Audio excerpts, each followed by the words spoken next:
President Jokowi-Widodo's already buoyant re-election bid has received a further boost in the past few weeks, with major mass organizations declaring their support for his presidential ticket. Volunteers from Pancasila Youth (PP) branches in Jakarta, Karanganyar, and Surakarta, Central Java, including PP Chairman Joko Jokowi-Maruf, publicly announced their support for Jokowi on March 3. On Sunday, meanwhile, the Jakarta-based Beta'i Brotherhood Forum (FBR) also proclaimed their backing of the former Jakarta governor. The move was an about-face for the FBR, which had previously backed Gerindra Party Chairman Prabowo-Sandiaga in the 2014 presidential election, as well as Anies Baswedan and now vice presidential candidate Sandiaga Uno in the 2017 Jakarta gubernatorial election. FBR Chairman Lutfi Hakim said that Jokowi's closeness with the Beta'i people since his time as Jakarta governor was the main reason for the switch in allegiance. As one of the most basic examples, when he was governor, Jokowi made traditional Beta'i clothing the uniform of the provincial administration, he told the Jakarta Post on Tuesday.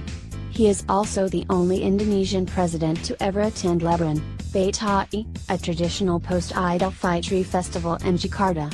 Lutfi also mentioned the organization's disappointment with Anies' administration as a factor. "We feel that Anies has been half-hearted in preserving Beta'i culture," he said, citing the governor's failure to produce gubernatorial regulations to implement the Beta'i culture preservation regional regulation that had been passed in 2015. He added that the FBR hoped Jokowi would continue to listen to the aspirations of the Beta'i people if he was re-elected president. "If a Beta'i person gets a cabinet position, that would be a bonus," he said. PP Jakarta Secretary Mbay Subrantoro, who is also an executive in the PP Jakarta Volunteer Group, said that while the PP's National Central Executive Board officially remained neutral in the election, volunteer groups in various regions have decided to support Jokowi because of his closeness to the PP and his achievements in developing infrastructure. Although our chairman, Pak Japto, is very close to Prabowo personally, Jokowi has been closer to the PP as an organization and has attended our birthday celebrations and invited us to the presidential palace, he told the Post. Both Lutfi and Mbay said that their organizations would use their respective networks to help mobilize more votes for Jokowi and his running mate Maruf Amin in the campaign period's final stretch. "We will help fight against hoaxes and fake news because we are in direct contact with the people," Lutfi said.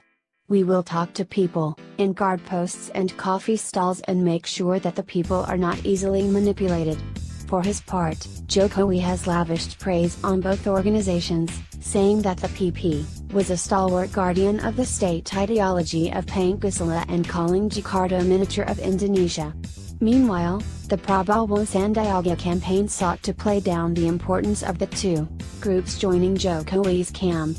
Prabowo campaign spokesperson and Prosperous Justice Party (PKS) executive Sahud Alain shrugged off the FBR's disappointment with the Anies-Sandiaga administration, saying that whatever the reason for supporting Jokowi, it was just a normal thing in a presidential election.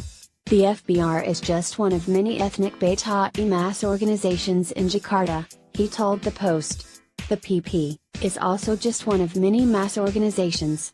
We remain focused on the strategy that we designed by campaigning directly to the people like Pak Sandiaga has done all across Indonesia. Prabowo himself has also received the support of several mass organizations, mainly religion-based ones such as the Islamic Defenders Front, FPI, and the 212 Alumni Brotherhood. Mass organizations have had significant political sway in Indonesia during and after former President Suharto's New Order regime.